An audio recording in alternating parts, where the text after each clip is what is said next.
Some people look to the stars and ask, what if? Our job is to have an answer. We have to imagine what will be imagined. Plan for what's possible while it's still impossible. Maybe you weren't put here just to ask the questions. Maybe you were put here to be the answer. Maybe your purpose on this planet isn't on this planet.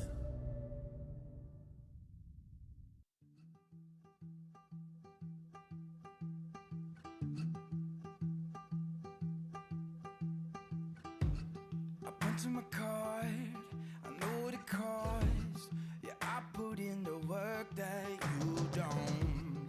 Day after day, I work and I play. Yeah, I'll do all the things that you won't. Even when my feet get tired, I will keep on moving higher. I'm the story you don't speak of. I'm the one they call the underdog. Cause every time the push comes too sharp, I'm climbing over you to reach the top. Cause I want everything and nothing at all. Yeah, I want everything and nothing at all. Cause I want everything and nothing, nothing at all. Don't care what you think or what you believe, cause I'm gonna turn the world upside down. If you want a shot, just step in the ring. Yeah, I'ma shake your bones like thunder. Even when my feet get tired, I will keep on moving higher. I'm the story you don't speak of. I'm the one they call the underdog. Cause every time the push comes too sharp, I'm climbing over you to reach the top. Cause I want everything and nothing at all. Yeah, I want everything and nothing at all. Cause I want everything and nothing at all. I don't want nothing at all, unless I can have it all. I don't want nothing at all. I don't want nothing at all, unless I can have it all. Nothing at all.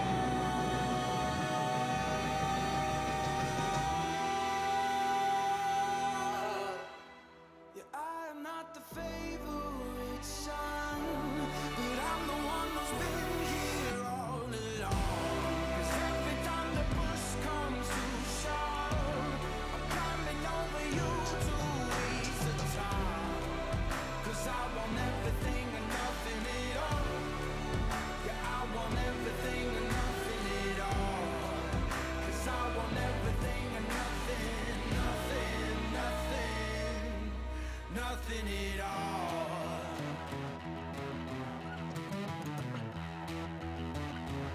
I don't want nothing at all, unless I can have it all. I don't want nothing at all, unless I can have it all. No, I don't want nothing at all, unless I can have it all. I don't want nothing at all, unless I can have it all. I don't want nothing at all, unless I can have it all.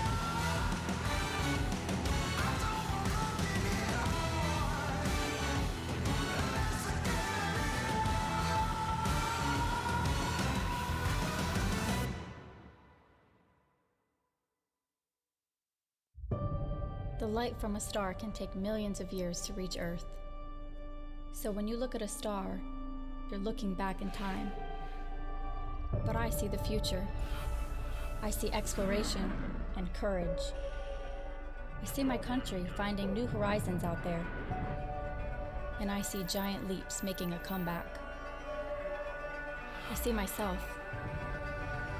The future is where I'll make history.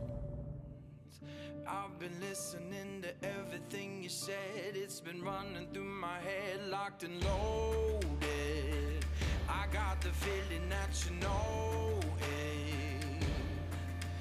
Yeah, I've only just begun. I won't stop until it's done, till you're broken.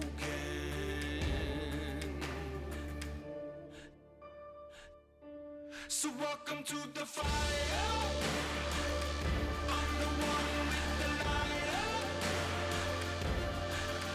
Feel it burning through your veins as we're walking through the flames, getting higher. So welcome to the fire. Welcome to the fire. Feel it burning through your veins as we're walking through the flames, getting higher.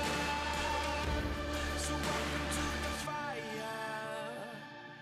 I've been waiting for this moment, the final battle of the chosen.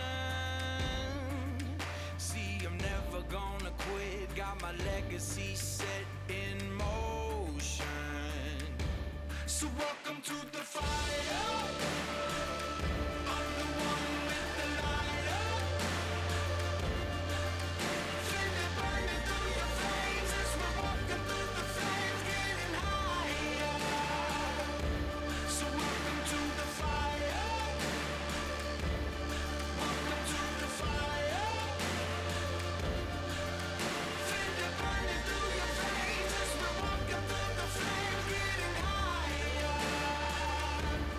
Welcome to the fire. Welcome to the fire. 'Cause the bigger they are, the harder they fall. You build your fortress and I'll climb your walls. You got your armor, but I see your flaws. So welcome to the fire.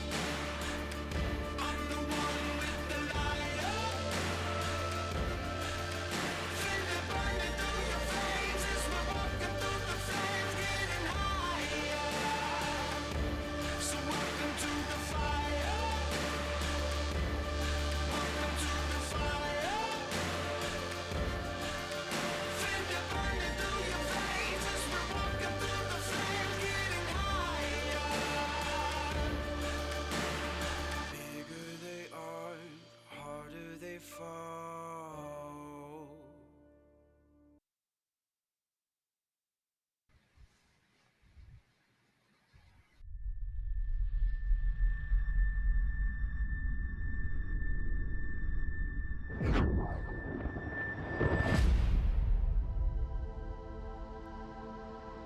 Today, space is essential not only to our way of life, it's absolutely critical to the modern way of war. GPS, ATMs, cell phones, gas pumps, traffic lights, power grids, guided missiles, surveillance, RPAs, ground combat control.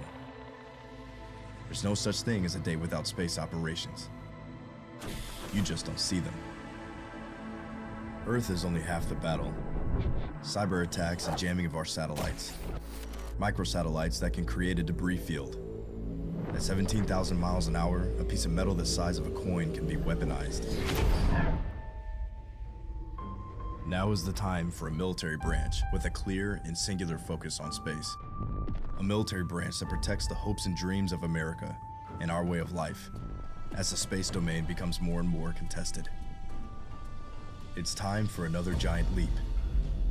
The United States Space Force is being built from the brightest minds across the space operations of the Air Force, our joint services, and the private sector.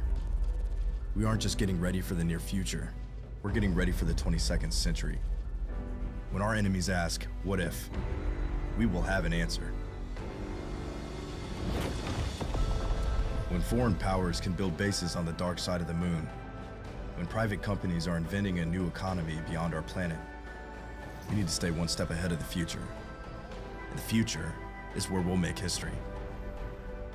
We will fight in an environment with no up or down, no left or right, where there are no borders and nowhere to hide. Our Space Force is defending our country, here on Earth and wherever our mission takes us. As commerce and exploration expand, we will imagine the unimaginable, anticipate the inconceivable, and prepare for the impossible. We won't just think outside the box. We'll think outside the atmosphere. In one of the most challenging environments ever known.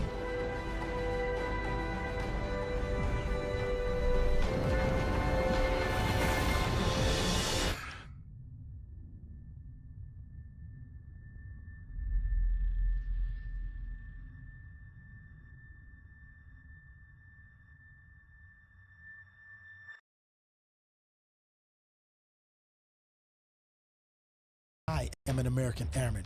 I am a warrior. I have answered my nation's call. I am an American airman. My mission is to fly, fight, and win. I am an American airman, wingman, leader, warrior. I will never leave an airman behind. I will never falter, and I will not fail. Hey there, everybody. Welcome back to another episode of the Air Force Recruiting Service's only live stream, The Back and Forth.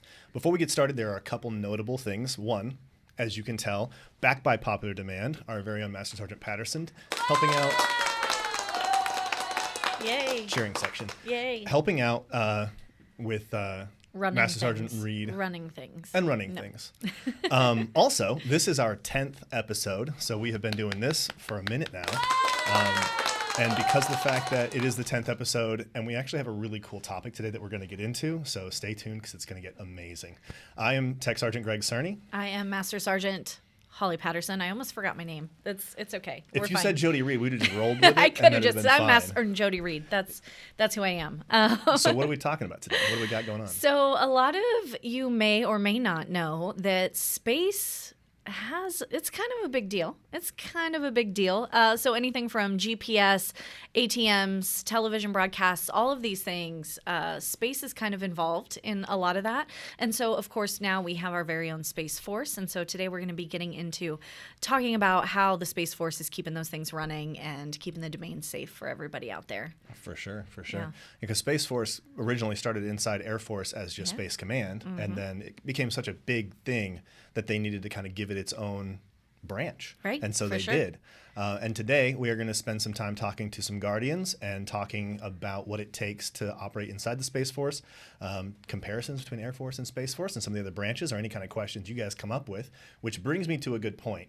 We will get to the question and answers later in the show. It will kind of feel like we're not doing it in the beginning, but we'll spend about 20 minutes getting to know our guests, and then we'll kick it over to the question and answer segment where you will put a Q in front of your comment in the questions section in the comments, and then we will address those one at a time, and then we'll get through as many as we can, but we will answer them live on the air. So make sure to save those questions for when we do get into that portion of the show. But until then, we are seeing your questions. We will be answering as many of them as we can.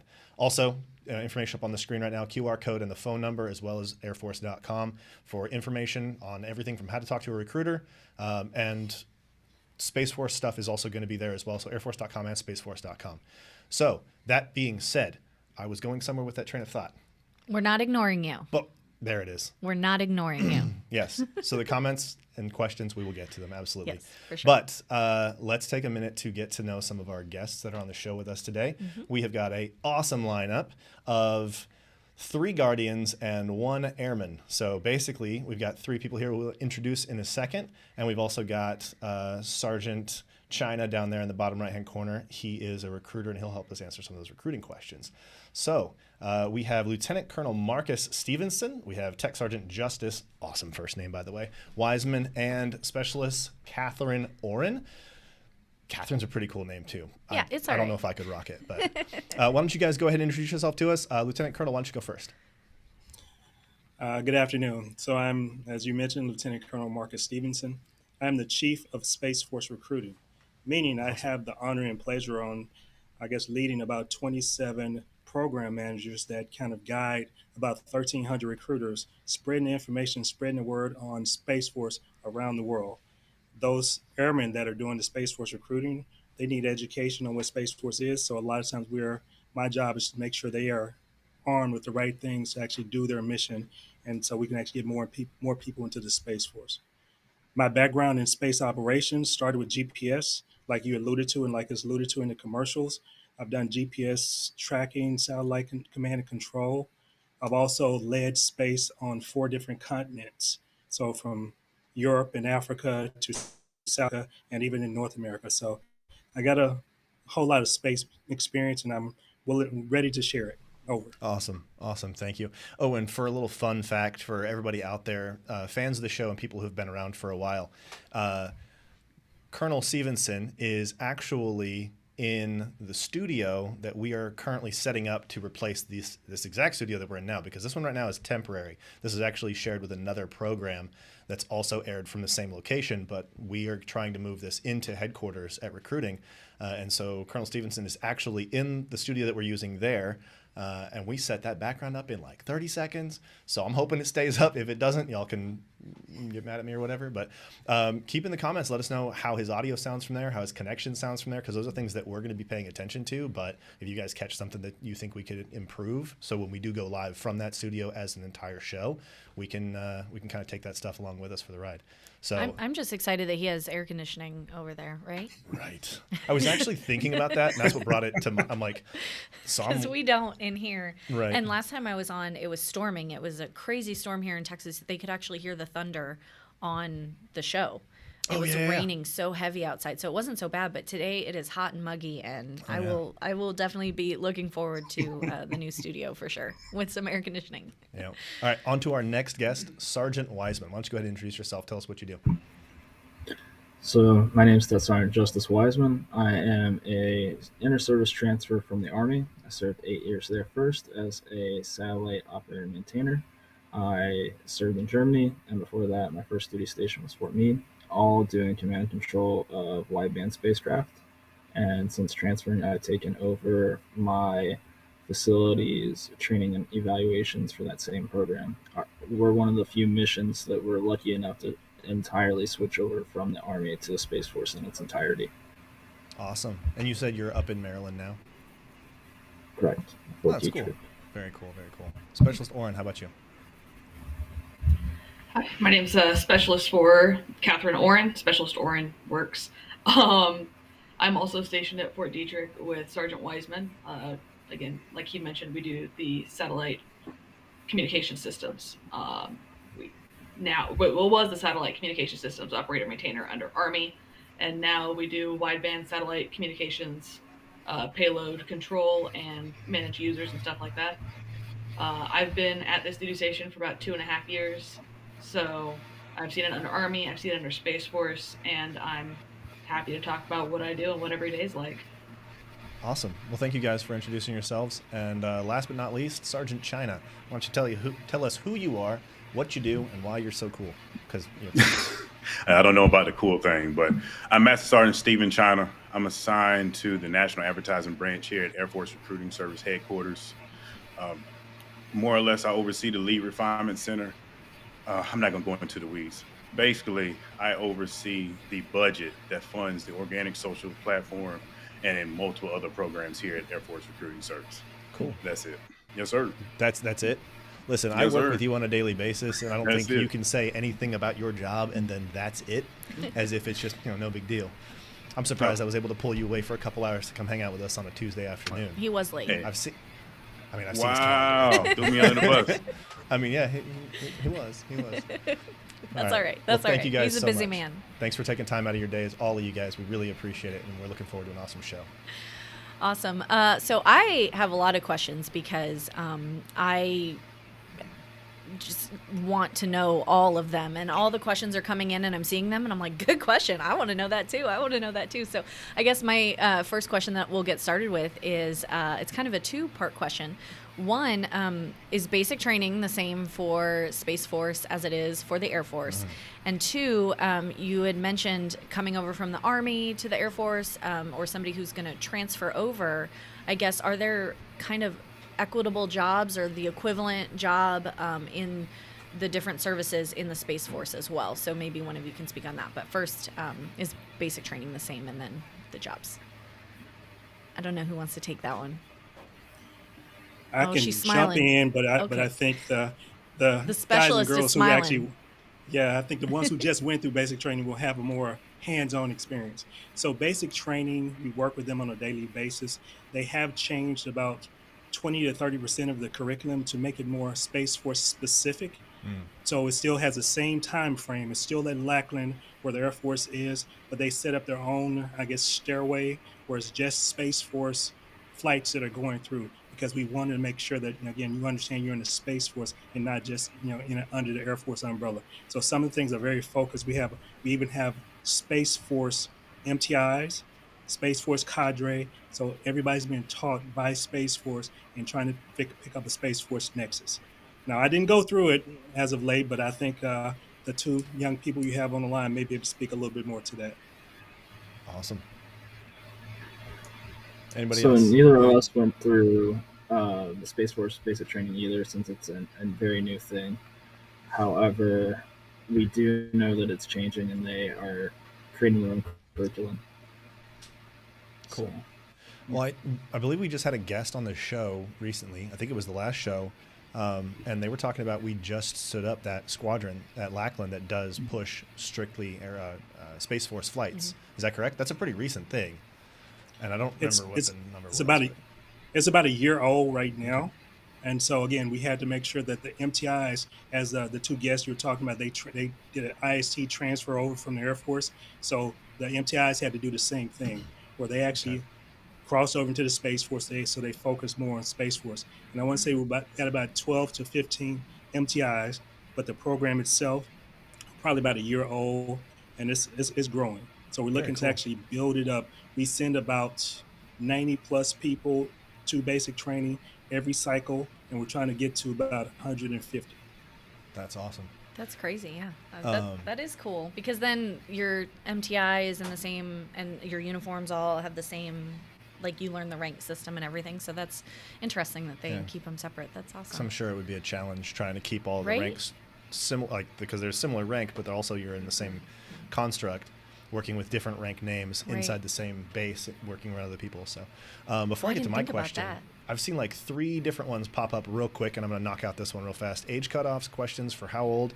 If you are in basic training before your 40th birthday, so up to 39, before your 40th birthday, you can join. That is the limit. If you are really close to that age, talk to a recruiter anyway and see if you can maybe potentially get a waiver. But 40 years old, if you can make it to basic training on day 1. And I think I just answered like 4 people's questions now. So my question for our guests, though, I know I kind of made a very loose correlation between Space Command from Air Force perspective and Space Force. And I know that's kind of, it's not exactly the same, but how close are the two? What are the big differences? Like, what drove that ultimate decision to make the Space Force its own branch that Space Force or the Air Force wasn't able to control, or would do better with an entirely new branch? And anybody can answer that one. The biggest benefit that I see to the Space Force becoming its own branch was, prior we had a whole 80% roughly of Air Force Space Command missions went through Air Force, and then the rest were broken up amongst the other service branches. And they didn't always communicate the best whenever we were under different services. For example, with our mission prior to now, we had Air Force controlling one aspect of our spacecraft, and we were controlling the other side from the Army. So that led to a lot of friction points. Gotcha. That's cool. The other piece I'll mention is Space Force specifically focuses on the OT&E, so the organized, train, and equip aspect for making sure people are trained and ready to go. Space Command, what it presented was a force structure that's presented to the joint forces on how we apply space operations. So when Space Force stood up, it's looking at how do we get people in, how do we assess them, how do we make sure that they are able to, big picture, be in the strategic, I guess, arena. And now we have all the different legs that even add up to, like, having a person on the Joint Chiefs where we can actually speak directly to Congress on what space effects we need. Cool. I have a question for Specialist 4, Oren. I'm just going to go with Specialist because it's easier. In your opinion, from what you've seen from service in the Army and also service now in the Space Force, what is something that the Space Force brings to the table that none of the other branches really are able to do quite the same way? So Space Force is really trying to build a culture, which makes it really interesting because we're seeing this happening. So it's pulling in the best aspects of different branches and trying to, pick and choose and build their own future culture. Mm-hmm. So that's led to a lot of positive changes, uh, some that are kind of shaky but still in progress. Sure. But one thing that I think has been really interesting, and this is just a very specific situation, but we've never really had officers try and learn our job even when they're up in admin or in charge of us. And we actually have officers coming down on the ops floor asking, "How do I do this? How do I do that? How do I do this?"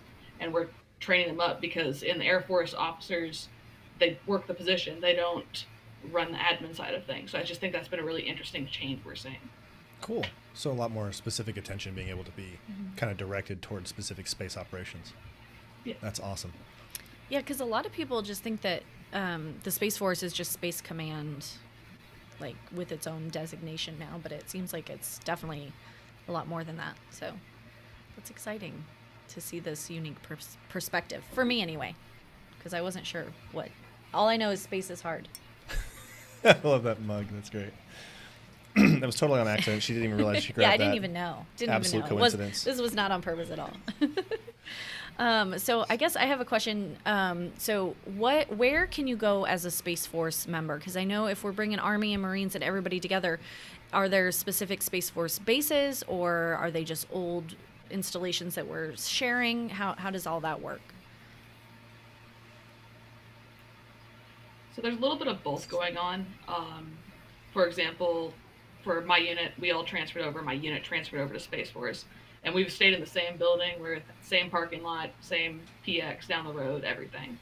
So that's happened for some units. We're still on an Army installation, but in other places, the entire installation has been handed over to Space Force, and that's where you see things like Schriever Space Force Base out in Colorado, where that is Space Force's base now.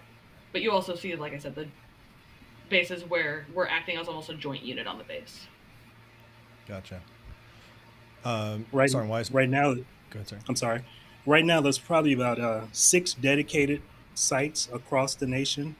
You're looking at California, where there's a couple bases over there because of the launch facilities. You're looking at Florida, which is Cape Canaveral and Patrick Space Force Base.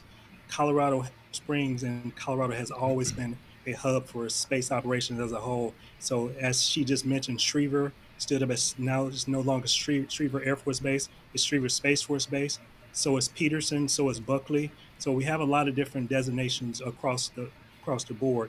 But one of the things that's they're a part of Fort Detrick, some of those different things, we have space operators that are embedded or immersed into those cultures as well. Huntsville will be another one where we're gaining people from the Army, the things they've been doing, they were space centric. So now we're going to have space operators in those areas as well. So I don't think it's going to be just closed off where we have to go to one place or another. Just like most of the services, we will be able to have people probably across the board doing space operations. Very cool. Yeah. Here's a question, Sergeant Wiseman. What was it like in a nutshell, kind of explain to me what caught your attention for Space Force and what the experience was like coming from Army for you? So, with transferring to the Space Force, the biggest change was honestly the Army had increased its time and grade requirements for my particular grade to make E7 or Sergeant First Class from 2 years to 4 years. The Space Force kept that intact. There was quite a few hiccups with the inter-service transfer process, where some people were designated as no-cost moves. I was one of those, where the Army was saying, okay, we're going to make it cheaper for the Space Force. We're going to go ahead and move you to your next duty station with no cost to you as this branch because we know that you're hurting our funds. So they moved me one building over. Nice. That was designated like a year prior to my actual transfer to the branch. I transferred to the unit before I transferred to the Space Force. Gotcha. Which was pretty interesting. I can imagine. That's pretty cool, though. I mean, it's really sweet to see the DoD as a whole kind of sort of create opportunity, like if you're looking at potentially running into a corner with your current setup, your current job, your current occupation, a lot of times there are other alternatives that you can choose to take a path and still wear the uniform and still serve with the specialty that you've trained to. Specifically your career in operations, cyber operations, stuff like that, and then to have an opportunity like the Space Force open up is really cool, because that can open up an entirely new door for you when it feels like sometimes there might be one shutting. So that's really cool. Which one do you think is the hardest of the two? Well, let's go three to operate in. Is the most challenging? Space Force, Air Force, or Army? And I know we've got everybody on the call too, so I've never been in the Space Force though, so I'm just like asking some controversial questions here. Listen, it's an Air People are gonna Force be show. fighting in the comments. It's an Air Force show, and the Space Force is totally like, that's kind of, it's Air Force branch. That's us, right? Yeah. Just like the Marines or Navy, so they can still kind of like have a little bit of competitive camaraderie. I'm still there. gonna say space is hard. That's why I have to wear this one. It's I your looked at official it and I was stance. like, ooh, I think I got to be smarter than that. So, is it more? Do you think it's more challenging in Space Force than Army, or? I think that a So, lot of the definitely. challenge right now that we're seeing That was in all Space three. Force. I want answers from everybody one at a time though. Go for it. Okay. I think one of the challenges we're seeing with Space Force, and it's kind of making it harder, is we're still figuring out a lot of things as we go. Mm-hmm. Yep. Whereas everything's been planned out for 50 to 200 years on the Air Force and Army sides. So a lot of that infrastructure we're still building. Sure. And as we're building it, it makes it harder to keep stuff going on the day-to-day without that support structure in place. So as we build it, it will get easier. And there's something to be said for being on the ground floor of establishing that branch. Like when telling your grandkids or friends or whatever, when you're old and just hanging out talking about your history and your life and what, the kind of things you've been through, to be able to tell people that you were on the establishing team, the first generation of Guardians that stood up an entirely new branch, that's pretty dope. Like that is really, really cool. So I was actually thinking that driving over here prepping for this show, because we read in our books like when the Air Force was established, and like that seems so long ago.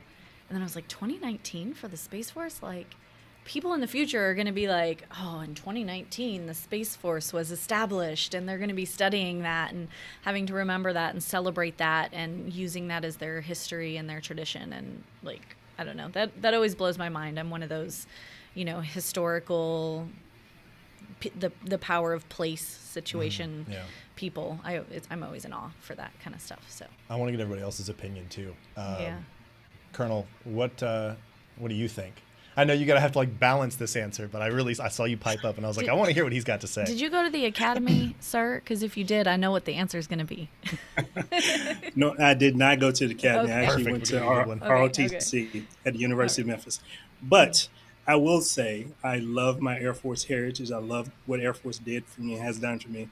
But I would say the Space Force is, because the innovation that you can actually do right now, a lot of things haven't even been thought of. So you get to a chance to actually make a difference versus going into a bureaucratic system. You get to make a difference and just create these things, be bold. So when we ask people to come into the door of Space Force, be bold. Just think outside the box. And I actually value that a lot, because a lot of services, because they've been established for so long, you come into it, based on things that already been written, already been documented. As especially as Orion said, these things are not even thought about yet. So if you're thinking of what we can do outside of this atmosphere, Space Force is it. You think about the future, Space Force is it. Think about what could be. Oh man, I'm excited just talking about it. Those are things that again really kind of boost me up a little bit when I start thinking about what the Space Force could be, because people are thinking outside the box. Love it. Man, now I'm all amped up. Right? I'm going to switch. You got me. You reeled me in. I'm going to come on over. And there's bound to be little road bumps along the way when you start up something new. When you kind of fall into that flow of operations, develop new tactics and procedures and new muscle memories, basically. It's going to take a little bit of time, but I think the end result is totally worth it. Sergeant Wiseman, I'm not going to leave you out. I got to get your opinion. What do you think? So I believe the Army was difficult because of the bureaucracy. Ultimately, like you had multiple simple tasks that were made difficult that to be accomplished relatively seamlessly. The process was there. The Space Force is hard for a completely different reason. It's hard because we don't know our processes, what certain things are supposed to look at, or what they're supposed to look like, because they haven't been thought of yet. The procedure hasn't been made. We're trying to balance this um, tightrope between all these different branches and where they came from and establishing this new culture. And that's all very hard, but it's also very exciting. That's really cool. Yeah. Lots of challenges, also lots of rewarding experiences and lots of things to overcome. And I don't want to forget Sergeant China. And I know while you're not necessarily Space Force by the uniform, I do know that you definitely have a hand in it. What is it that you do now that affects Space Force and helps Space Force out in like an active way? All right, I'm having issues unmute myself. Yes, you are. Can you hear me? There we go. we got you. You're back now.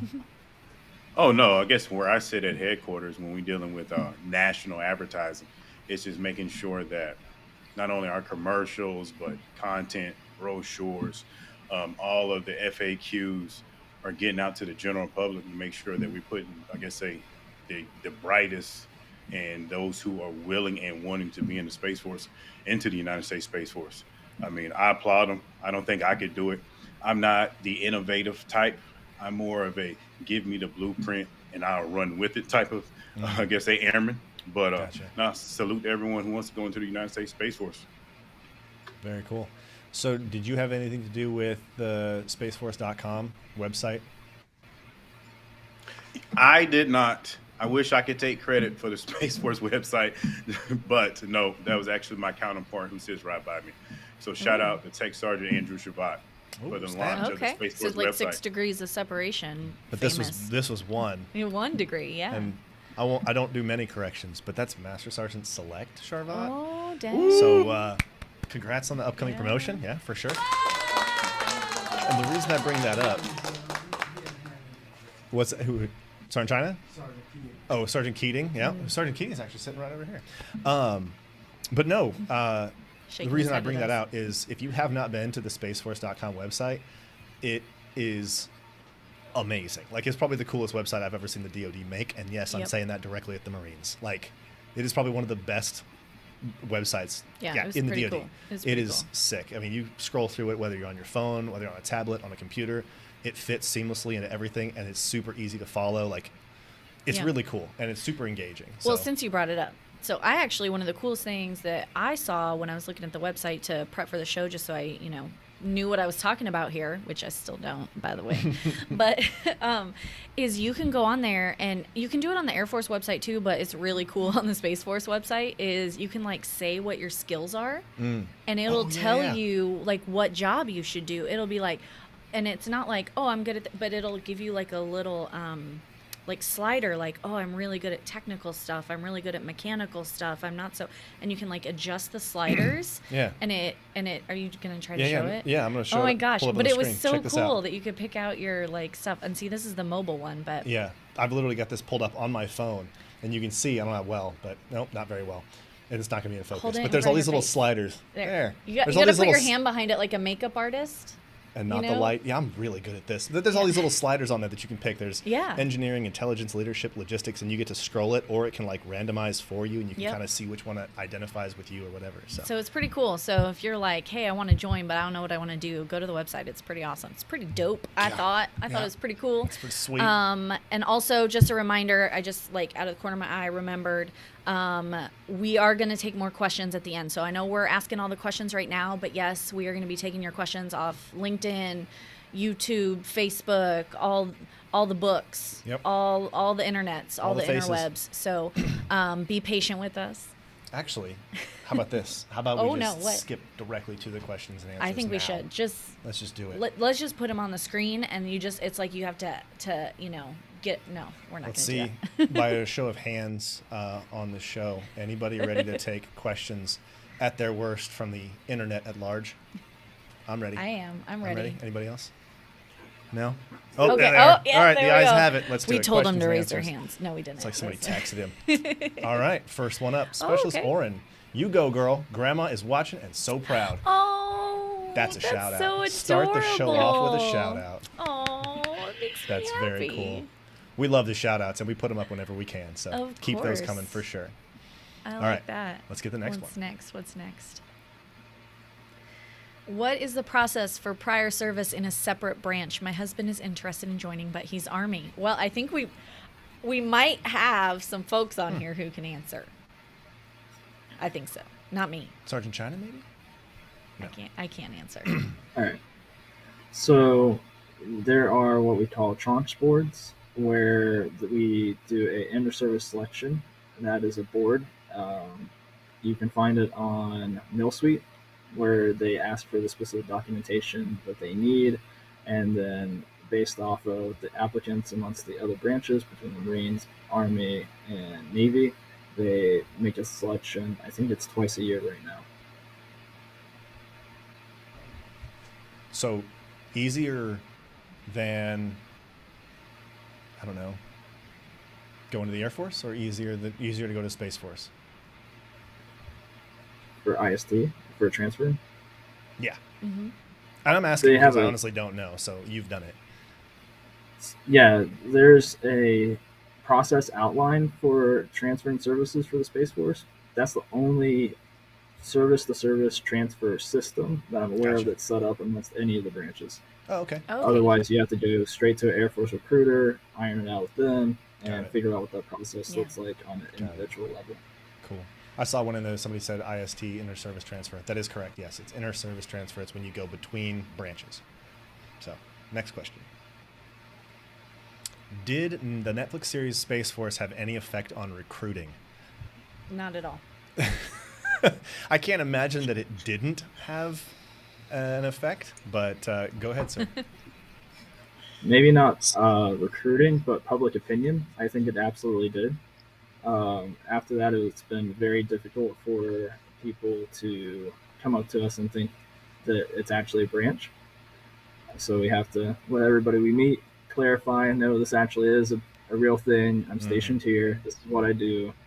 And clarify that with the Lieutenant My Colonel. favorite is, I have to say, the Marines are to the Navy like we are to the Air Force. It's different branches, I promise. Right. Mm-hmm. Yeah. I see the Colonel we get brewing Space an answer. all the time. It's ready. Let's have it. So to the points that they just made, the Netflix show did not do us any favors. No. It was funny, and it actually, again, it brought a lot of light to what space operations could potentially do, but it does made it seem like it was a joke. It was not a political ploy. It was not a Netflix show. It's a real requirement, a real service. And so I feel like a lot of times Guardians across the nation have to almost defend that we are real. When I go to air shows or go to events, a lot of times people will look at the badge and like, man, I didn't know that was real. I thought it was just a show. And clearly it's not, but we have to actually debunk all those myths really quickly. But a lot of people do think it was that.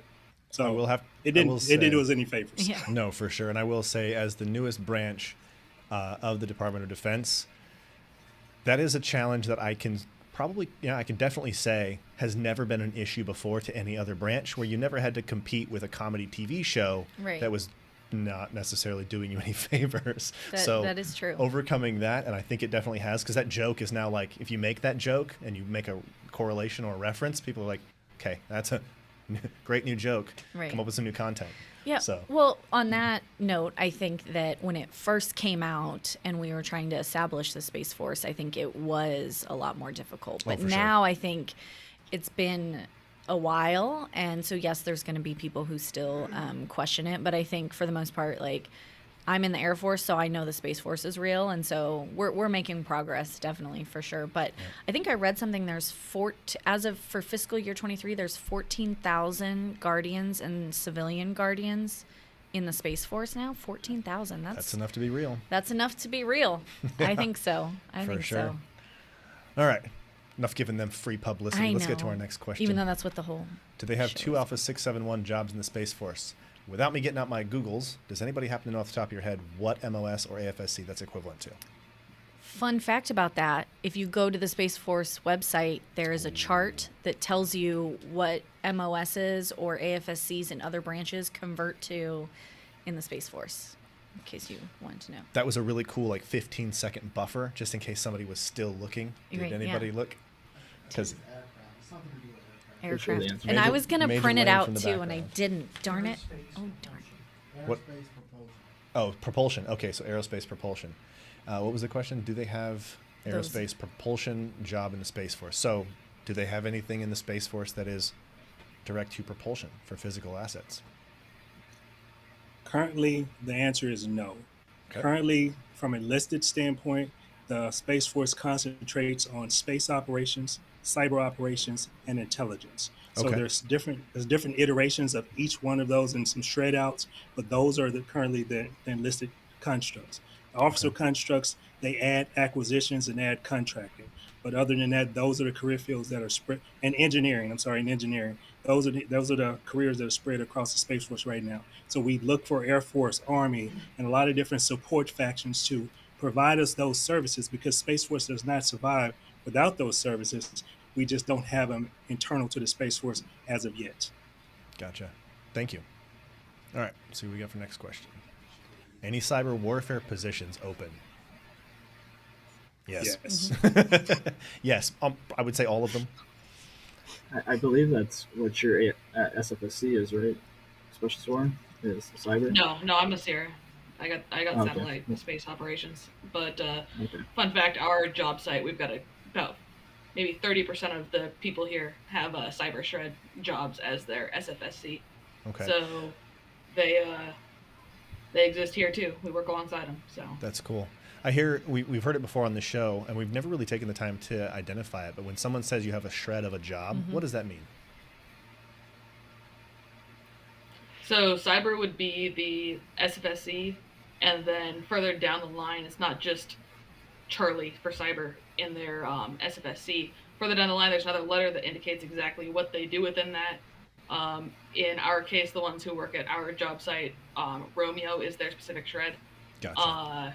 I cannot dig into any further than that because I'm still figuring out the basics. Digging Gotcha. that part No into worries. SFSCs. Gotcha. So it's basically an identifier that shows a more specific version of your job. Yes.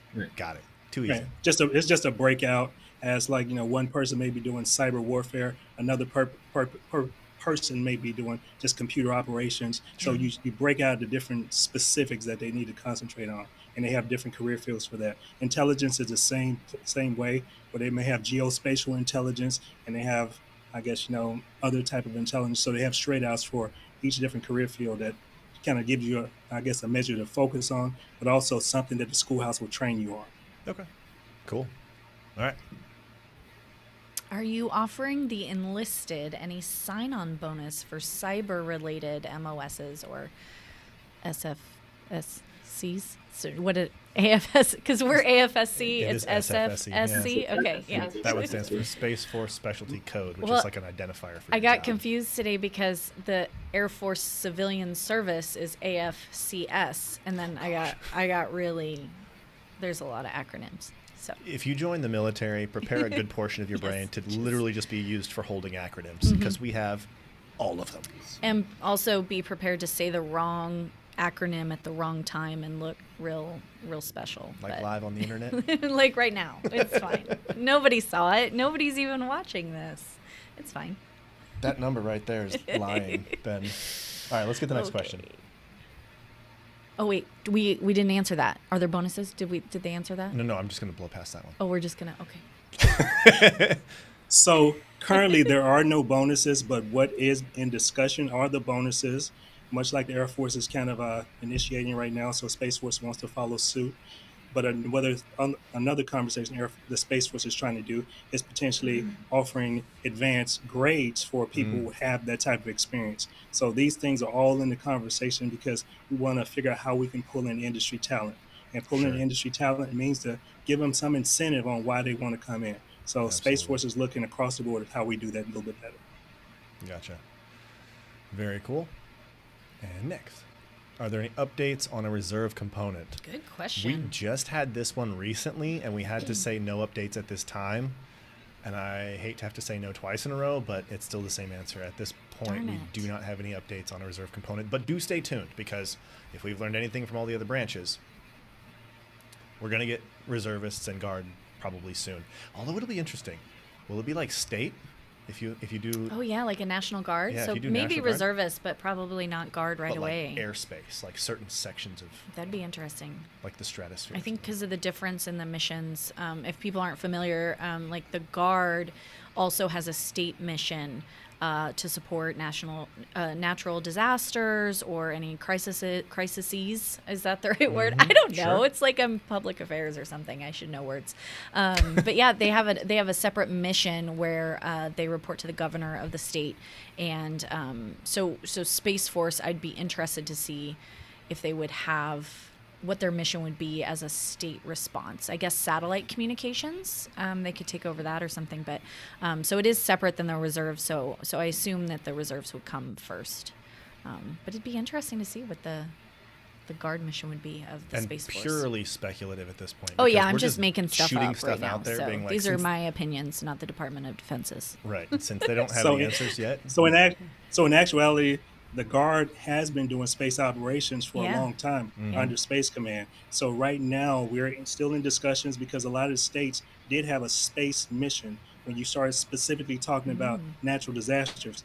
If you think about the hurricanes and all the Yeah. other things that happen, there's space nexus to each and every one of those things. And so the Absolutely. Guard wants to be a part of it. We just need to figure out how to get through the bureaucracy to get them there. Gotcha. Dang, I'm learning so much today. I don't even need to go live. I'm just going to go sit in an office with the colonel and pick his brain because this is so interesting. It's pretty cool. It's also relative for us because to cross from another service into the Space Force, it's kind of how most of the troops have gotten into Space Force. And so the Air Force was pinged pretty quickly. Hey, is anybody interested in potentially transitioning? And so we've all thought it, been like, And I think, I don't want to misspeak here, but is the majority of inter-service transfers have come from the Air Force? I would assume. I think there was a limited number from the other branches. yeah, I think that's right. So Yeah. That's a correct I believe assumption. it's between 70 and 80%. 70, 80. So we got Dang. lucky today. that's cool. Both That's of our cool. enlisted guests are both Army transfers, so we have like the limited percentage. So You like, guys are rare. We make up the second largest percentage with Okay. about 15 to 20. okay, Alright. sweet. So can I ask a question? Because I believe Specials Oren said this earlier. Her whole unit transferred. So did you have a choice in that, or was it kind of like, hey guys, you are going to the Space Force now? No, everybody was given an option. Everybody was told basically your job, because our job was very specific. We were satellite communication systems operators, maintainers in the Army. And then we went to a follow-on additional skill school for satellite controller. So all of us in this satellite controller position working this job were told, hey, your job is moving over to Space Force. We're not going to be satellite controllers in the Army anymore. Space Force is taking over that mission area. So because you're already trained here and ready to go, you are guaranteed, unless you do something stupid and get arrested or something like that, you're guaranteed the That goes for a opportunity lot to of transfer. jobs. Yeah. Yeah. Yeah, Okay. so you're guaranteed the opportunity to transfer. So most of us transferred. I'd say probably 90% of our battalion transferred, and we're now 53rd SOPs. Smart move. That's cool. I approve. Thumbs That's up. cool. All right, let's and get so that. the history, so that's interesting too, because sorry, I know we're trying to get through to the questions, but now the history of that unit, even though it's a brand new Space Force unit, has the heritage of the Army behind it. Oh, so that's a good point. It's very similar to how the Air Force came from the Army. Now the Space Force unit that she's in came from the Army. So that's cool, man. Dang. I've definitely Lucky. heard the joke before that the Space Force is basically the Army's grandchild. Oh because yeah. if Air Force is the child and Space Force is the grandchild. Okay. Okay, I think- grandbabies. I think we can let him go with that. Yeah. Well, we'll let him have that. There you go. All right, next No, question. That's cool. That's cool. Is Space Force BMT the same as Air Force? We actually hit this one earlier my in first the show. question, number First one question. question. Yep. Yes and no. Same place, and they are slowly transferring over to having specifically all Space Force flights, but it's still in the same place Yeah. at Lackland Air Force Base. So in San same Antonio. same bat place, same bat time, different bat channel. No? Next question. Okay. I'm not going to be asked back again, I don't think. All right. What are the requirements for joining this sector? What I are the like the use of requirements? sector Yeah. there. For joining the Space Force, what are the requirements? So the Seems like requirements that's for a big joining the question. Space Force are very similar to the Air Force. for the career fields that we actually recruit for or have the same, I guess, ASVAB scores and some of the same nuances. The only additional thing we ask is for people to actually kind of do a little essay. And that essay just kind of tells us what you want to do in this, why you want to join the Space Force. And it allows us to actually kind of just look through it and make sure that with a very, I guess, small amount of people we can let in, that people want to come in for the right reasons. Gotcha. So the requirements, again, just high ASVAB scores for the career fields that you're going into, not necessarily just for the Space Force, but for the career fields specifically, the jobs. Okay. So let me drill down on that one a little bit more. I know it's probably been a couple of years now since this conversation, but I used to talk back and forth with coworkers of mine. Obviously, in Air Force recruiting headquarters, we try to come up with some of the more creative ways to make sure that we're getting the right people for the right jobs.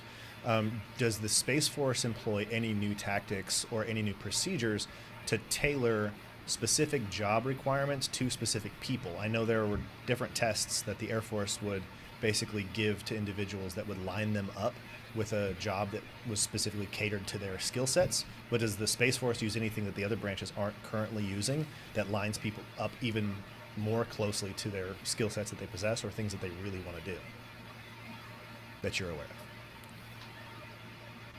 I'm not sure I understand that question. So again, the Space Force focuses on specific jobs, such as like a cyber job. So there's a certain ASVAB scores that are required for that particular cyber job that's across the board. There were Air Force regulations that we use the same type of mindset where you have to have a 64 electric or something like this. Sure. You look at the particular scores. So we haven't tailored anything specifically for Space Force, I guess specifically. It's really just the job requirements. Okay. And this is more of a curiosity. I wasn't sure. I know that the Space Force has the luxury of being very specific about who they select, just because it's a very specialized job set right now. And I think I had heard, I don't remember where, but I had heard something about there being specific tests that kind of help align people for certain skill sets. So I was more just curious. If it doesn't exist, then hint, hint, maybe somebody could put like that test together and get Right. better results or whatever. But, all right. I'm done being awkward on that one. We'll move on to the next question. What is the age requirements? Age requirements for Space Force are the same as Air Force, right? Basic training before your 40th birthday. Boom. Yep. Next question. That was easy. Yeah. I'll let you take this one too, for sure. Can Air Force Reserve join the Space Force active duty? I would say yes. Sergeant China from the other room. Do you have any knowledge for us on this one? Can someone who's in the reserves, Air Force Reserve, join Space Force active duty? Sir, being Air Force Reserve, you need to contact your local recruiter and try to submit a prior service package. But as of now, there's no guarantee that you will be accepted into the Space Force. Got it. Too easy. And to knock one out, I see it up there. We're not trying to display repeated questions. We just see them every once in a while, and they're the ones that go up on the screen. So forgive us. We try to make those ones quick. All right, next. Because we're live here, so some people might not have tuned in to the earlier. Oh, that's true, yeah. So we're just trying to. So we'll be here, obviously, now until for at least another 40 minutes or so. Yeah. And then you can catch this whole show on all three platforms. That's LinkedIn, YouTube, and Facebook. Yep. And, ooh, we need to put a link in the Aim High app. But you can also check out all kinds of stuff on Aim High, which is the Air Force and Space Force app that lets you get in contact with recruiters and all that good stuff. So now for the live. Boom. Can a non-citizen apply because I'm from Kenya and I really want to be part of this? You need to have your green card if you want to join as an enlisted member in Air Force or Space Force. So, And there are some restrictions on which AFSCs or jobs that you can join. So if you have the ability to get a green card, talk to a recruiter, and you should be able to go from there. One of the biggest things in reference to that is all of the Space Force jobs require top secret clearance.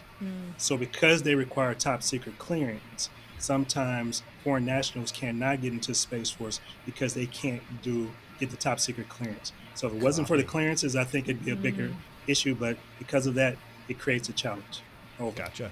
That's Okay. very good information. So if they join the Air Force and then eventually get their citizenship, would they be able to transfer to the Space Force, or is that still kind of a gray area?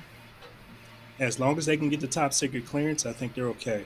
But again, that's the challenge when you have to Right. figure out the lineage and so forth, and Mm-hmm. date back to who you have related to in foreign countries and so forth. Right. Yeah. Okay. All Good right. stuff. Next question. If my vision is not 2020, can I still become a pilot? Yes. That was you confident Yes. on that one? Yes, I am Okay. confident on that one. Got a thumbs up in the background. Uh, I was gonna- Don't Correct. get LASIK or PRK before you come in. Don't do that. As long as your vision is correctable to 2020. there it is. I'm learning stuff. Look at me. You should just have me be a recruiter. Oh snap. Maybe. Was that a good answer? Or does anybody else need to answer that? Sergeant China, you want to QC Yeah, that Sergeant one for China. us? No, thumbs up. Great response. You just beat me to it. Okay. So you just want to sign over your job to her now, or how's that work? Well, listen, I'm worried that they're not going to let me back to host on this part, but I'll just host in lieu of you instead, and then I'm just trying to make sure my job is secure here on this show. Surprise! We're actually probably going to host Sergeant China, or have Sergeant China as one of the hosts in the future. So Ooh, I'm excited. See, I feel like he's not excited about that, but we said it on the internet, so it's true now. watch him. I'm always See? excited. You got excited. Is that your excited face? We Yes, just start all the talking time. about like making some barbecue, and then he'll get in the Oh, yeah. If we conversation. talk about ribs, I bet he'll be like, yes, absolutely. What's that for next week? A sneak peek? Oh, yeah. Okay, so sneak peek, completely off the record. Next week, we will take this show mobile for the first time ever. It will not interrupt the normal 2-week flow of what we're already doing in studio here. So we'll still have every other Tuesday, 2 o'clock, and it's just going to be the repeating cycle. But next week, in an off week, we are actually going to take the show mobile, and we are going to be in Atlanta, Georgia for the Professional Fighting League fights. And that's all I'm going to tell you for now. But we will put out more information on all the platforms, so you guys can stay tuned for that. I'm going to be there. I'm Yeah, going to be that's there. next Yes, week. it's next week. Yes, we do. do. We have more than a lot of work to do. I'm like, I need my flight times, guys. So, yeah, tune in next week too, Yes. and I'll remind you guys again at the end of the show. But yeah, a little sneak peek, and Sergeant China will probably be helping us host from there. So, I hope this wasn't the first time you heard about this, sir. Hey, welcome to the Air Anyway. Force. That's right. Let's talk about the Space Force. Yes. I am an Air Force Special Operations Controller. Contractor. Contractor. Thank you. Special Operations Command Contractor. And I'm interested in civil service with the United States Space Force. Who do I speak with? That is a way more specific question than I have the knowledge to answer. USA Jobs. USA Jobs. Oh, and also, I wrote it down. Hold on. Oh, where'd it go? And spaceforce.com. So that if you go all Space Force, oh no, She brought sorry, notes. I have no. Oh, so you can go to the Space Force website first of all, and it'll tell you about civilian job opportunities, and then on top of that, it'll take you to the Air Force Civilian Service website where you can learn about being an Air Force in the civil service, because Air Force and Space Force were under the Department of the Air Force, and you can even sign up for automatic emails where they send you job openings in both job announcement emails from the Air Force Civilian Service. I wrote it down. I was like prepared for this question. I don't know how I knew you were going to ask that, but Nice. I don't know if that answered their question at all, actually. But I mean, it sounded pretty good. On spaceforce.com, as you alluded to, there is a link that talks about military, civilian. You can actually click on the civilian piece and actually will take you through all the jobs that civilian services offer. And I think it actually has some contact information as well. So we tried to make it as intuitive as it could on spaceforce.com. So you should be able to follow that link to actually be able to contact somebody and apply via the civilian services. yes. And the last show, I think we talked about the civilian internship opportunities for high school students and even some folks who have already graduated high school. They have those, I believe, in the Space Force too, and that's all on that website. So if you go to the Air Force Civilian Service website, it'll tell you about that as well. So there's lots of opportunities. Or that really sweet Space Force website we were talking Yes. Start there. about. Awesome. Start there. All right, next one. Can it Oh, sorry. at the same time? Yes. No, I'll have like a 10-second delay. It's like a round. You just no. Okay. Who's reading it? I'll read it. Okay, go.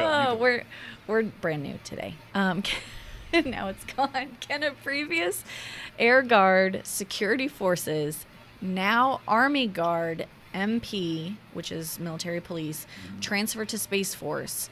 And are there any remote positions available on the civilian side? That's more than one question. Yep. Let's see that one more time. And we'll see if we Yes. Basically, you were security forces in the Air Force, in the Guard, and now you're in the Army Guard as an MP. Can you go to the Space Force? That's the first question. All the answers are yes. So you can transfer or you can apply for the Space Force via prior service, but you also have civilian services that you can apply for. Put an application in and go through USA Jobs and apply for some of those different jobs as well. But a lot of prior service applications do come through the Space Force via someone that's in the Guard or the Reserve. So that is a possibility. There are very few and far between, so harder to come by, but that's an opportunity to apply. Got it. Cool. Well, I like when someone asks a multi-part question and all the answers are yes, because then we get to It makes it easy. It's easy, and a lot of times they're pointed questions. It might be more applicable to their actual situation. Right. So being able to say yes is a good thing. Yeah, Let's for see if sure. we can get more yeses. Super specific questions. Talk to a recruiter. That's the best answer for you. Talk to us. Yeah. We'll put you in touch with the recruiter. Yes. And we'll probably have one, Sergeant China, on the call with us that can answer those questions Yep. live. And sometimes even the recruiters get in the chat and they'll give you a little. Yeah, no. Answers sometimes. That brings up a good point. If you are asking questions and we don't get to your question, it's not because we're ignoring you. I Right. promise. We are going through and we are picking them out based on order. One, you can send your questions to the phone number. You can visit airforce.com. You can scan the QR code. But we do have people, active, live, real people in the chat that you'll see in those comments. They are answering some of the questions in real time. They're just going through and picking the ones that we are not able to get to. So there's a solid possibility that one way or the other we're getting to your question, and we need an inbox somewhere. We just get them, just go there and just have these people full time answering these questions. So Oh, that phone number is kind of that. If you call them. yeah. Yeah. Next question. Is there any way to be? Wait, sorry. I can't read. Is there any way to fly or be a pilot of some kind in the Space Force? I don't know the answer to that. We call it astronauts, but it's not necessarily Space Force. He said astronauts. Same So, thing. so much like all the other services, Navy, Army, Air Force, Space Force, you can apply with NASA to actually, be an astronaut for NASA. But the Space Force specifically does not have pilots assigned to it. Gotcha. Yet. So spaceship pilots not quite there yet, Yeah. but keep checking back because But the Air Force is looking for pilots. They sure are. Ooh. Yes, little there plug we right go. there. Okay. It's that recruiter in me, right? Yeah. there you go. Always got to keep finding those pilots for Yeah. sure. The Air Force is legitimately looking for pilots. We are, So yeah. if you want to fly something, come talk Absolutely. to us. And while the Space Force is figuring out how to get people to fly their assets, you can fly our assets and then cross over into the black. Is that it? Yes. Because it used to be crossed into the blue for Air Force. And, well, you look at the don't back. If you actually look, so there's the background, the border up around the whole thing. If you've watched a couple of our shows before, it used to be light blue, and this time, Major Lane from the background has produced. There's the old one. So there's the old style from the old show, and then there's the new one, which is very much more Space Forcey. And we did that for you guys. So next In a question. galaxy far, far away. Oh, see now. Is it possible to get a master's degree in either officer or enlisted? Yes, it absolutely is. I'm Sergeant Highly China. encouraged. Go for it. Don't you have your Highly master's? encouraged. Do you have your master's? No, sir. Unfortunately, I do not. I almost have mine. I'm Womp halfway womp. done. Okay. But yes, whether you're enlisted You or got smart officer, you patterns. can pursue additional education for sure.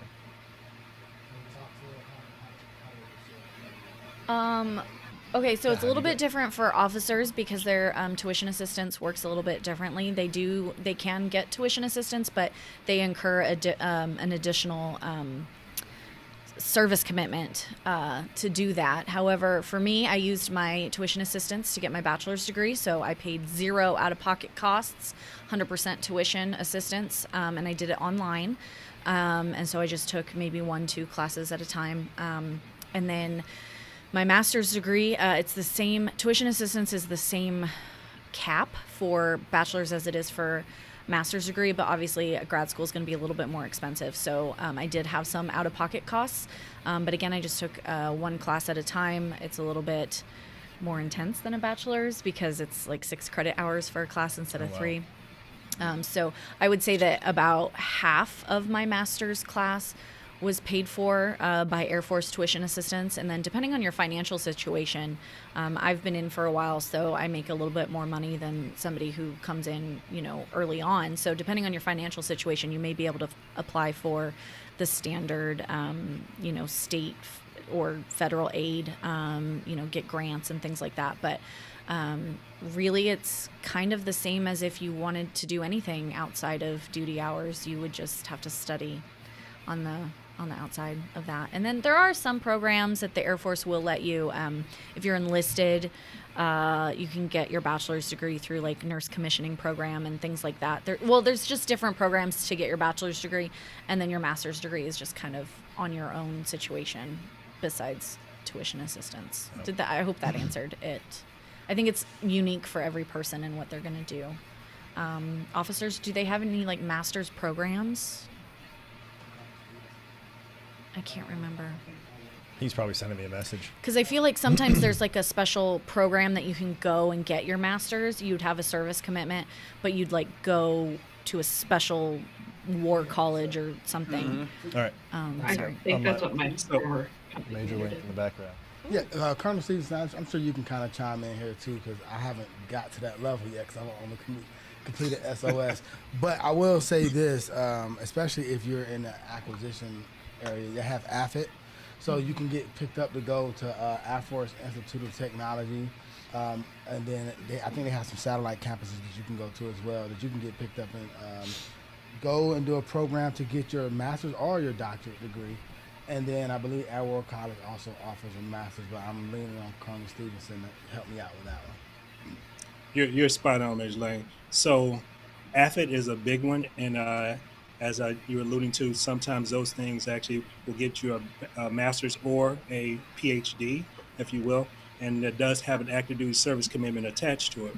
But most of the time, some of the PME programs, such as Air War College or ACSC, they actually have master's programs attached to some of those courses as well. So you can actually do the regular ACSC, or you can do one that actually gives you a master's degree as a part of it. But the other piece is officers can use tuition assistance at just well as enlisted. So I actually got my master's degree using tuition assistance without a dime out of my pocket. It does give you an active duty service commitment, but most time with one course, it gives you maybe 6 months to a year to have to stay in. But that's time you're going to spend in anyway. Good stuff. Mm-hmm. Solid answers. And we got to say yes again. Yes. All right. Next question. What do we got? Do we need an extra talent to join the Space Force? So I guess they mean like just besides the standard qualifications to join the Air Force or Space Force, do you need something extra? No? Do you need or do we want? Yes. So, yes. So I don't think it's extra talent. As I mentioned, the only thing they're asking is to just do the essay. And the essay is just, we want you to really want to be a part of the Space Force, because with such a small number, it's not a talent. It's more the initiative that we want you to have. We want you to be a part of something great. Come on, come and do it. So it's not a talent. It's more the drive to actually want to be a part of something different. Love it. I think that's kind of a cool idea. The essay is a really cool way to like show personal interest, and like it gives you something more than someone who was bored and clicked a thing. Like it's like, hey, here's my commitment. Here's why I'm interested. And I think that's a great opportunity to stand out from the crowd because oftentimes, like when you're applying for a job, even after you're already in the Air Force and you're applying for like a special duty or something, they just look at your performance reports and you get a commander's recommendation letter, but it doesn't always go into detail. And so the times that I've been able to write a personal statement on why I wanted to be a part of something has been a chance for me to really stand out and show whatever I was applying for that I'm serious about it. And it's not only going to be good for my family, but it's a passion that I want to, pursue. So I think that's awesome that you guys have an essay. I think that really can help kind of weed some people out and make sure that you're building the foundation of the Space Force. So you have to have those high quality recruits for sure. Yeah. I mean, we agree. always need high quality recruits, but you know what I mean. How can you start the process as a civilian to commission as a Space Force officer? Sergeant. I guess I China. can start with that. When being a civilian and trying to commission, the first thing I would ask is, do you have a 4-year degree or Okay. within reach of a 4-year degree? And if you are within reach or do have your 4-year degree, yes, you need to contact your local Space Force recruiter, or some people refer to as your local Space Force representative, to begin the process. Cool. Anything to add, Colonel? There are officer sessions recruiters that actually focus specifically on officership in the Space Force. Each of our 3 OA squadrons or officer sessions squadrons across the nation will focus on those type of things. And twice a year, we have officer boards for people applying to be an officer in the Space Force. So I think the next board is coming up around the August time frame. There should be information that will be on spaceforce.com and airforce.com as a link to how you actually apply. But Space Force will have those opportunities at least twice a year where boards are met. Gotcha. Very cool. You're just referring to OTS, right, sir?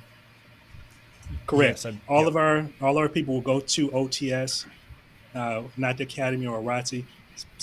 For this particular office, they will go through the OTS branch. But to become a Space Force officer, you could actually go through ROTC, and there are programs that you can actually try to become a Space Force officer after leaving ROTC, which is, again, reserve officer training course that are in regular colleges, but also the Air Force Academy.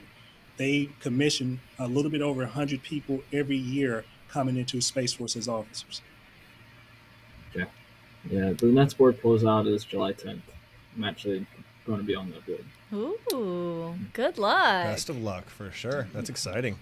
I was just going to ask too if you guys had ever thought about being officers. So They just gotten this momentum. They yeah. were like Army to Space Force. Wow, this and then stepping into up an thing officer. is cool. So what made you decide to apply for that?